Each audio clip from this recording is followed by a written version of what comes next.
অনেক দিন যাবতই আর কি আমার বাইকের সার্ভিসিংটা দরকার ছিল, তো সার্ভিসিংটা করাবো করাবো করে করানো হচ্ছিল না। দেন ফাইনালি আমি সার্ভিসিংয়ের জন্য আফসারের দোকানে অ্যাপয়েন্টমেন্ট পাই। তাও Oh, what is up, good people? This is Rabbi, and welcome to my YouTube channel.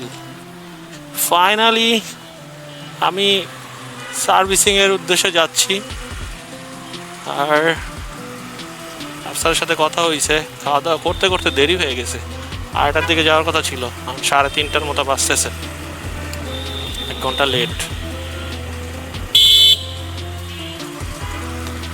প্যারা নাই, চলে আসছি।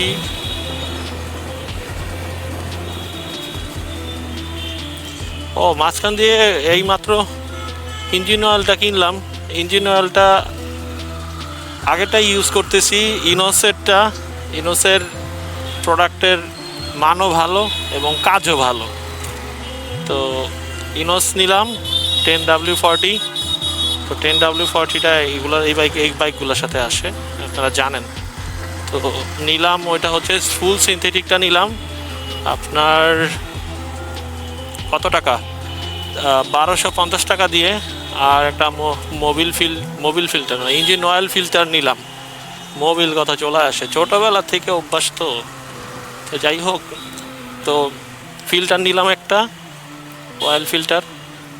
এই তো 100 টাকা দিয়ে টোটাল আমার 1350 টাকা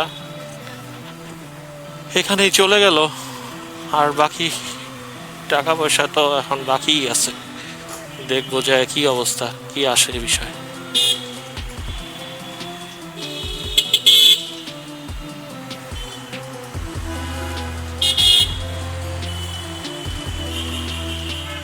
যাক, রাস্তাটা ফাঁকাই পাইছি, ফাঁকা রাস্তা।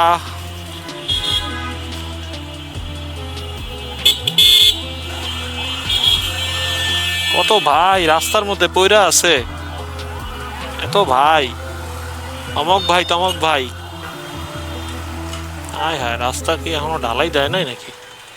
অমনই রাখছে বৃষ্টির জন্য maybe.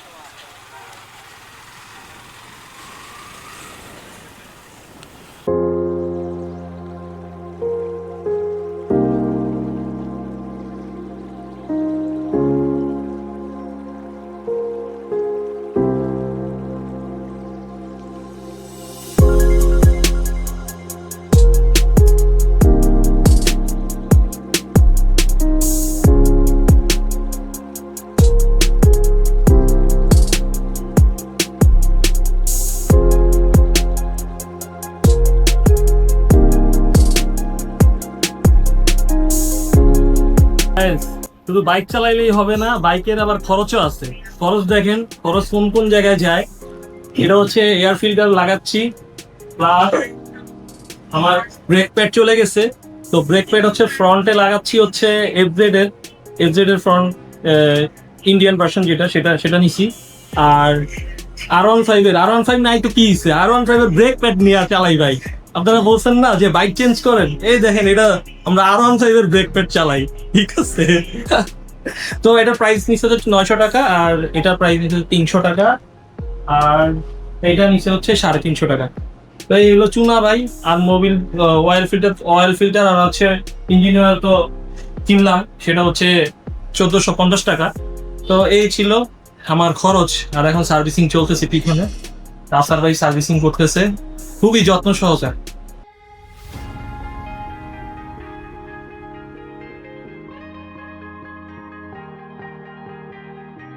Oh yeah, oh yeah, oh yeah, oh yeah, oh yeah, oh yeah, oh yeah, oh yeah.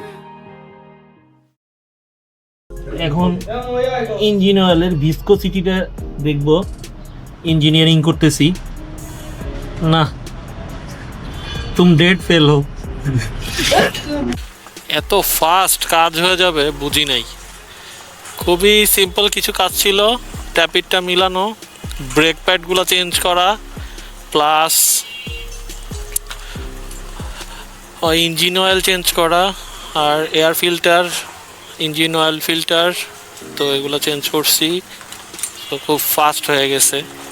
তো তো এত ফাস্ট কখনোই এইভাবে করি নাই। ওর দোকানে আসলে অনেক গল্প সল্প করি, আজকে একটু তাড়া ছিল আর কাজও তাড়াতাড়ি করছে, আর গাড়ি এখন সুপার।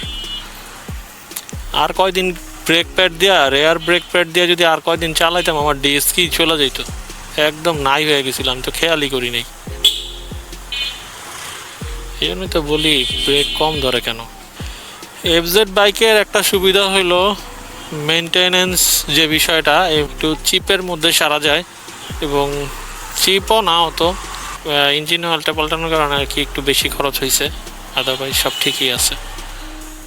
তো কাহিনী যেটা হয়েছে সেটা হচ্ছে বাইরে আমার বাইকের কত টাকা কস্ট পড়ছে সেই বিষয়ে আর কি বলতে পারি নাই, মিস করে গেছি। দ্যাটস ওয়াই এখন এন্ডিং করার জন্য, আউটরোটা দেওয়ার জন্য আর কি আবার ক্যামেরাটা ওপেন করতে হয়েছে। তো যেটা বলতেছিলাম সেটা হচ্ছে, প্রথমে আমি আজকে অনেক দিন যাবতই আর কি আমার বাইকের সার্ভিসিংটা দরকার ছিল, তো সার্ভিসিংটা করাবো করে করানো হচ্ছিল না। দেন ফাইনালি আমি সার্ভিসিংয়ের জন্য আফসারের দোকানে অ্যাপয়েন্টমেন্ট পাই। তাও অনেকে জিজ্ঞাসা করতে পারেন, ভাই আপনি এমন এরিয়া থাকেন, মিরপুরে থাকেন, মিরপুরে কি দোকানের অভাব বা সার্ভিসিংয়ের অভাব, সার্ভিসিং সেন্টারের অভাব? আমার পাশে, বাসার পাশেই হচ্ছে কি বলে, ইয়ামাহার যে সার্ভিসিং সেন্টার, একদম বাসার পাশে। তো যাই হোক, এখানে আমার কাছাকাছি, বাট আমি এখানেও করাই না, বাট আফসারের দোকানে করাই একটা অন্যরকম একটা ভালো কাজ করে। আর অনেকদিন পরে দেখা হয় ওদের সাথে, দেখা হলে একটু আড্ডা মাড্ডা মারি, তারপরে আড্ডার পাশাপাশি হচ্ছে আমার কাজও হয়ে যায়। দ্যাটস আর কি সেখানে যাওয়া। তো মেইন পয়েন্টে আসি। কথাটা হচ্ছে বাইকের এবার কি করলাম। গতবার তো 7,000 টাকার মতো লাগছে গত সার্ভিসিংয়ে। এইবার সার্ভিসিংয়ে আমার হয়েছে হচ্ছে, গতবার তো আমি বল রেসার সহ চেঞ্জ করছি, বাট এবার হচ্ছে বল রেসার চেঞ্জ করি নাই। এবার সিম্পলি আমার ওই ইঞ্জিন অয়েলের পাশাপাশি filter, engine oil filter, plus হচ্ছে এই প্লাস হচ্ছে ব্রেক শু দুইটাই হচ্ছে, ফ্রন্ট এবং রেয়ার দুইটা ব্রেক শু নিছি। প্লাস হচ্ছে দেখলেন যে এয়ার ফিল্টারটা চেঞ্জ করছি। তো টোটাল অন অ্যাভারেজ খরচ গেছে হচ্ছে একটা ইঞ্জিন অয়েলটা 1350 টাকা গেছে। আর ওইখানে দিছি হচ্ছে 1500 নাকি, হ্যাঁ 900 টাকা হচ্ছে পেছনের ব্রেক প্যাড, আর সামনের ব্রেক প্যাড হচ্ছে 300 টাকা, হ্যাঁ। আর হচ্ছে এয়ার ফিল্টার হচ্ছে 350 টাকা। তো সাম করলে কত আসে?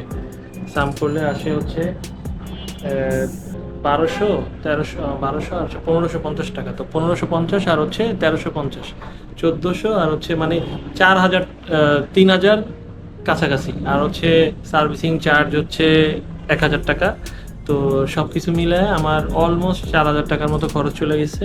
তো এইবার সার্ভিসিং দিয়ে আর কি অর্থিত হয়েছে বিষয়টা, যে টোটাল পুরো ব্যাপারটাই হচ্ছে আমার সার্ভিসিংয়ের যেই পার্টসগুলো চেঞ্জ করা। এই পার্টসগুলো চেঞ্জ না করলে সমস্যা হয়ে যেত। আর রেয়ার ব্রেক প্যাড ভাই পুরা একদম খেয়ে গেছে। রেয়ার ব্রেক প্যাডে যে অবস্থা ছিল রে ভাই, একদম একদম পাতলা হয়ে গেছে। এটা আসলে নিয়ে আসা দরকার ছিল, নিয়ে আসলে হয়তো আপনাদের দেখাইতে পারতাম।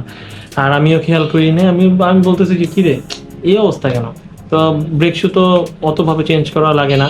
তো রেয়ার ব্রেক শুটা নিছি, আপনাদেরকে বলছিলাম রেয়ার ব্রেক শুটা নিছি হচ্ছে R15 এর যে ইনডোর যেই রেয়ার ব্রেক শুটা, সেটা নিয়েছিলাম। আর এই তো, আর দেখা হবে নতুন কোনো রাইডে, নতুন কোনো ব্লগে। তো সেই পর্যন্ত আপনারা ভালো থাকেন, সুস্থ থাকেন। আজকের জন্য এখানে বিদায় নিচ্ছি। আল্লাহ হাফিজ, টাটা। আর আপনারা জানাবেন আপনাদের সার্ভিসিংয়ে, আমি যে সার্ভিস করলাম, বা আপনারা কোথা থেকে সার্ভিস করান, বা মিরপুরে যদি কেউ থেকে থাকেন, আপনারা মিরপুরে কোথায় আরও ভালো সার্ভিস করে থাকেন বা করেন, কার কাছ থেকে নেক্সট ডে করালে ভালো হবে, তো আপনারা এখানে কমেন্ট করতে পারেন। আর আপনি কত কিলোমিটার পর আপনি সার্ভিস করেন, বা কত হাজার কিলোমিটার পর সার্ভিস করেন, সেটাও আমাকে কমেন্টে জানায় দিন। তো সেই পর্যন্ত আপনারা ভালো থাকেন, সুস্থ থাকেন। আজকের মতো এখানেই বিদায় নিব। আল্লাহ হাফিজ।